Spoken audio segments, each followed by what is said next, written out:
Hello and welcome to another fast, easy, loose watercolor painting. Today we're going to paint a old oak tree that sort of sits on the side of this field that I visit quite often. It's late fall, early winter, and I go for a walk every morning and I see this old oak tree, so I thought I'd give it a chance to maybe just paint the old oak tree today. We're going to use some real simple tools. I got a 140-pound piece of watercolor paper taped to my board, and you can see I've ruled out here. This is 11 by 14. So I've actually drawn on the paper where 11 by 14 is so that my mat will fit on it nicely. I'm going to use a 3-inch hake, and I have my scissors for adding some detail. I'll show that to you in a minute, or when we get to it, I should say. I got, this is a flat watercolor brush. This is a 6mm flat Winsor Newton watercolor brush. And I got a number 4 round and I got a number 1 round. We're gonna use these, but sparingly, I would say. I also have my water and a cup of coffee. Let's get at it. All right, so we're gonna work wet and wet.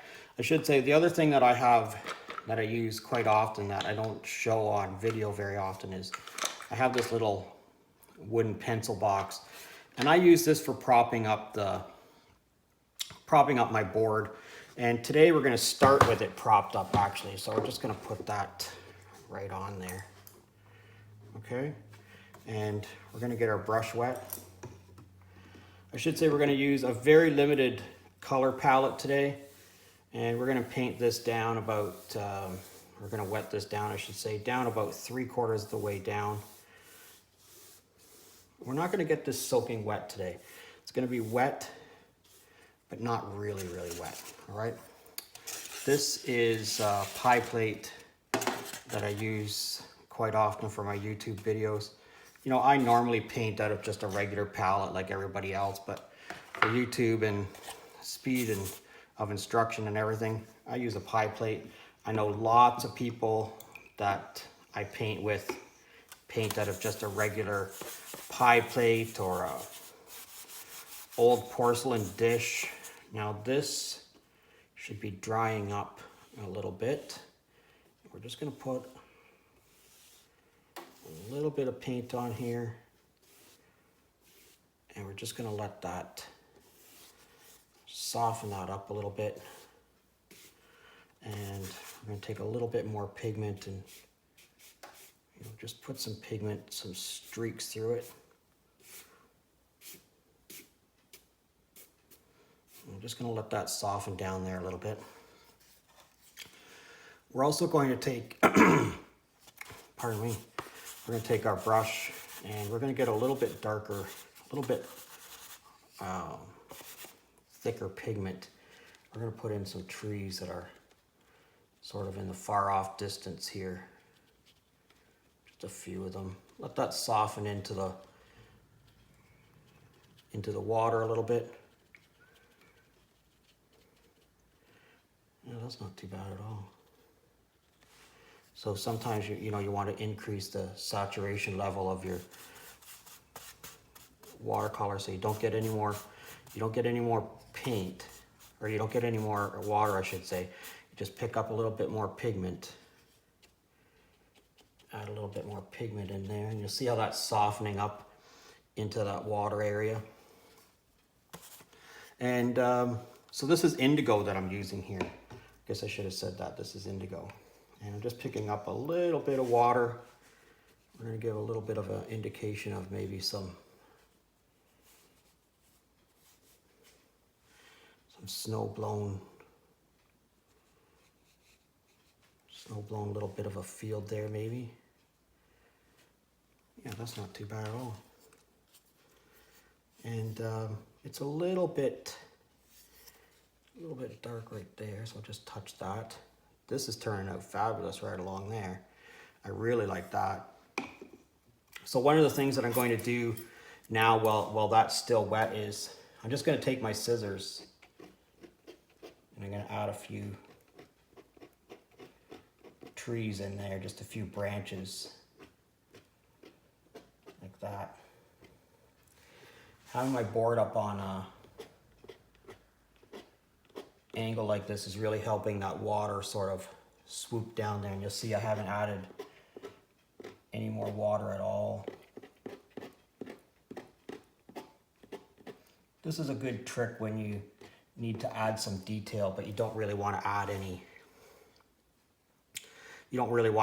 any more paint in there. So this is sort of like scribing. It's not sort of like scribing, it's scribing into the paint, and what it's doing is it's allowing the pigment to flow into those scratched in lines. I kind of like what I got going on in there right now. I'm not going to touch that. I'm going to leave this too. But what I am going to do is I'm going to grab just a regular piece of paper towel, and some of this is a little bit too wet. I'm just going to take some of that water out of there. Not a lot of it. All right, I'm just going to set that over to the side now. I'm going to take a little bit of burnt sienna, just a little bit burnt sienna, and wet my brush. Pick up a little bit of this.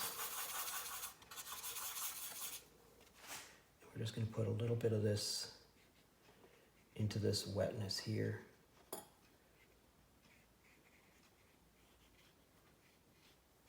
Let that sort of bleed through there. See what that becomes.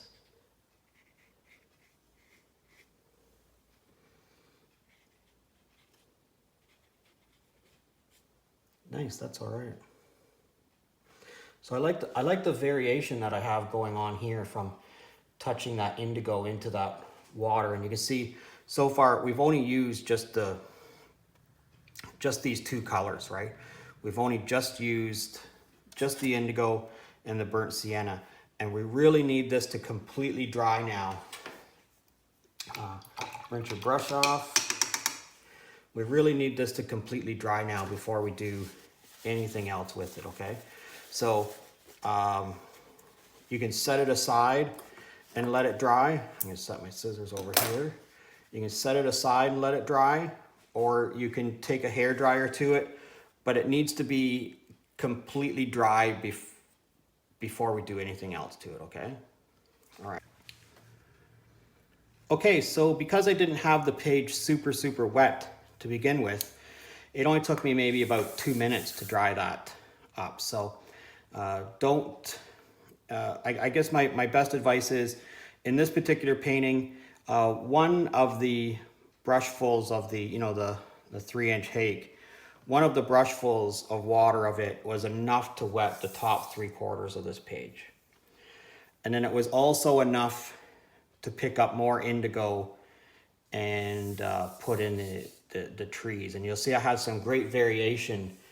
This is indigo blue, but you'll see I have some great variations in here. You could also use Payne's Gray for this particular type of painting. Right now we're going to start to put in our tree, and we're going to put our tree in with not super wet, but we're going to use this brush, this flat brush, and again we're going to go to the indigo, and we're going to pick up some indigo paint, and my tree is going to come up to about here.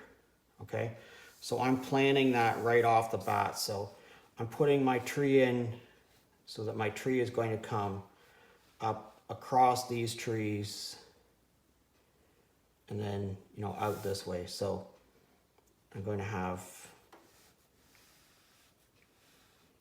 tree right in about here, but I think I want this tree a little bit wider than this. This is a great thing about trees, is they come in every width and just about every dimension. So don't worry about those trees that we're painting over there. Okay, those are, like I said to you before, that's just going to be background. So don't worry about that at all.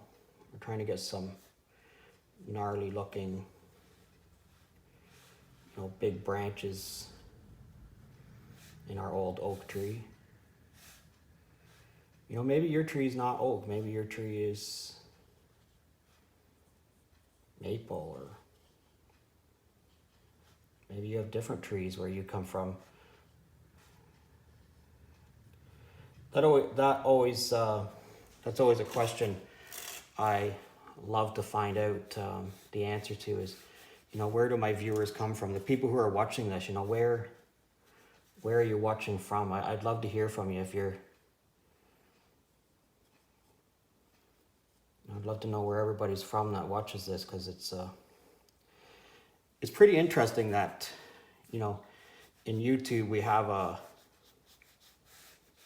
we really have an international audience. I find it fascinating. You know, I love seeing there's people, you know, there's not just Canadians and Americans that are watching my channel. You know, I'm always amazed, you know, oh, there's people from Malaysia, there's, you know, people all over Europe, and kind of amazed by it. Anyways, we're just sort of blocking in this tree at the beginning here. Not really adding any detail or anything to it yet. We're just sort of blocking in where it's going to be, you know, where the majority of the branch is going to be at, that sort of thing. Don't worry too much right now about covering this up, because we're gonna get to that. This is just sort of drawing out our tree. I mean, you could have done this in pencil, actually. You know, you could have actually gone into this and taken a pencil and drawn into this. I got some Payne's Gray here, and I didn't pick up any more water. The reason I didn't pick up any more water was because I want this to be a little bit more saturated. And you'll see I'm going to start covering up that tree, that background tree, I should say, right away. And I kind of decided that this is going to be the light side of my tree and this is going to be the dark side of my tree. So having said that, I need to put some dark under the bottom of some of these branches. So I'm going to start doing that now. And you know, where some of these branches are sort of coming out of the, you know, in the background there, I'm going to make them a little bit grayer. Pick up a little bit more of this Payne's Gray, and I'm going to pick it up, you know, fairly saturated. You see, I haven't gone back and I haven't really picked up any more. I haven't picked up any more water. I'm just still working with that same little bit of water, and that helps you bump up the saturation level. Okay, so you see I'm just blocking in wherever I want there to be a branch. And yeah, I'm just sort of getting this tree built up.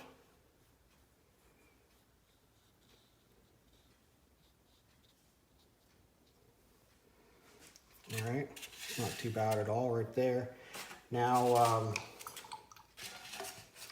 you know, trees have a lot of black and gray in them, but they also have some brown. So I'm going to pick up some of this. I'm actually going to take a little bit of water, and I'm going to introduce a little bit of water to this. Get some of this a little bit wetter.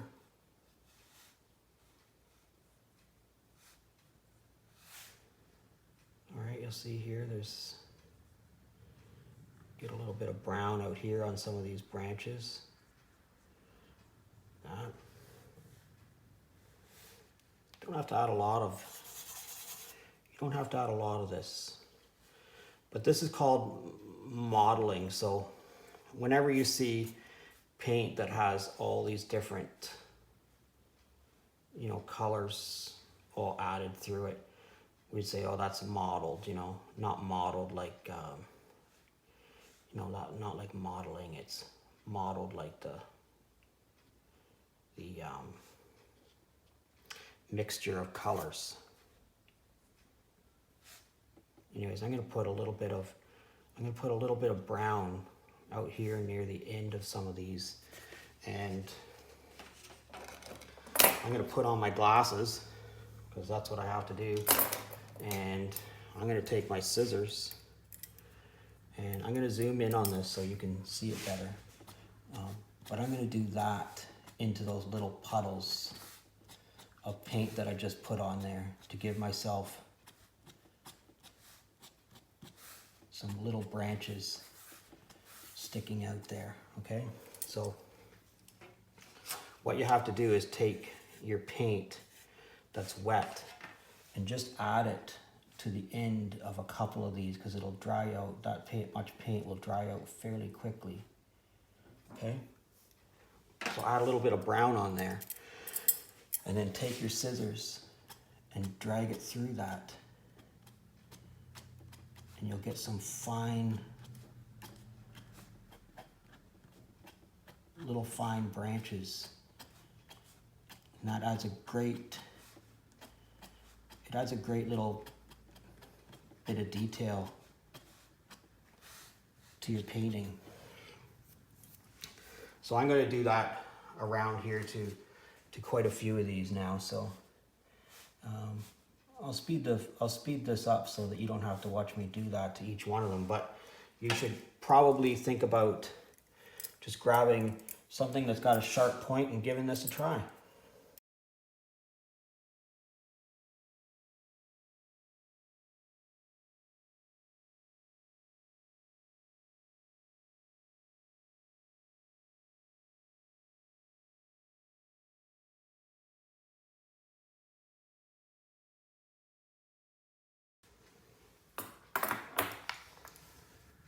So you can keep doing that, you know, wherever it is that you want that,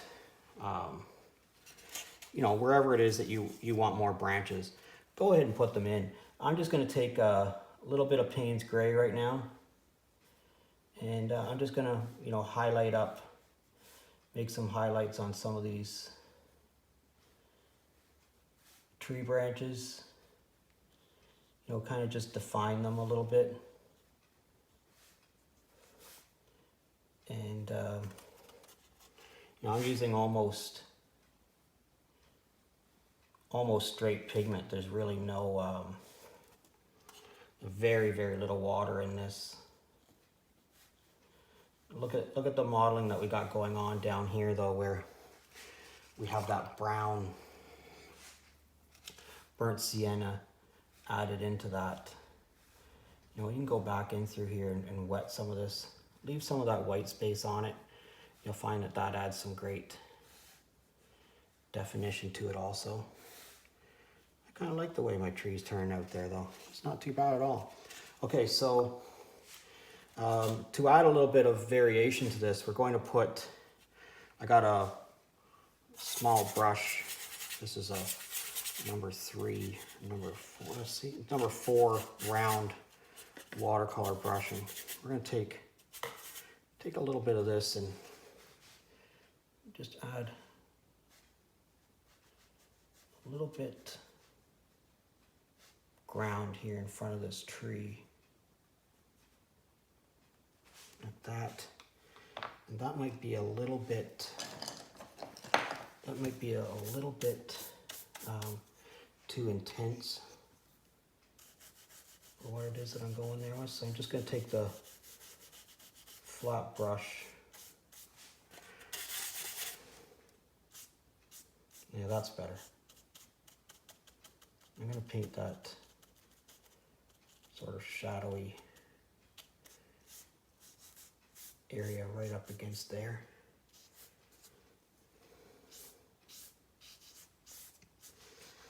Yeah, that's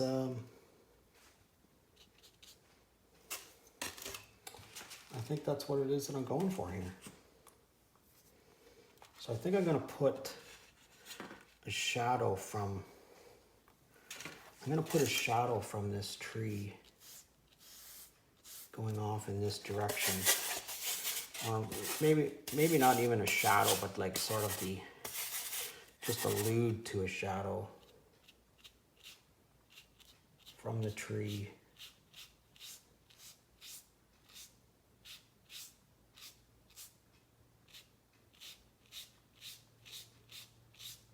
Going back like that. It's not too bad at all. Pull this forward. Gives that some depth there. It's not too bad at all. I think I'm also going to take, this brush is quite dry now. I'll take a little bit of this Payne's Gray and just touch it in across there. Add a little bit of depth to those. Maybe do the same thing here. A little bit of that Payne's Gray in there. Just touching the brush along there. It's not too bad at all. I kind of like this tree. It's turning out kind of fabulous, to tell you the truth. I'm just gonna darken that up a little bit across there. I'm going to take a tissue and then just extract some of that. Yeah, I like that shadow going back there. Okay, so I think this is finished. I think this is exactly how I wanted it to be. So I hope you have a great day painting. If you learned something from me, please give me a thumbs up. If you enjoy watching my videos, please give me a thumbs up. I'd love it if you'd subscribe to my channel. I'd also love it if you leave me a question or a comment in the comment section. I'd really like to know where everybody's from. Thanks a lot for watching, and we'll see you again next time. I think we're going to call this bonus footage again. I've been doing this lately, but I don't know if anybody watches it or not. I'm going to put a little bit of that, a little bit of that also. Just some indigo. Put a little bit of indigo in there. I wanted to make this look like it was a little bit closer to us. So I'm going to pick up some of this burnt sienna. And I'm just going to touch that into that indigo just in a couple of places. I decided I didn't really have enough foreground in this, so I thought, well, I'll add a little bit of foreground to this. And I'm going to take my scissors again. Again, I got to figure out how to hold them. I don't know why I do this. I don't know why this happens to me every time, but okay, so I'm just going to do that. Add a couple little blades of grass here and there. I like it when my watercolor has a really close foreground, and then something in the distance, and then something in the middle ground. I kind of decided that the tree was in the middle ground, but there wasn't really anything in the super close foreground. And I think that's enough. Okay, thanks again for watching. If you're currently a subscriber, thanks. And if you're not currently a subscriber, please subscribe to my channel. Thanks a lot. We'll see you again next time.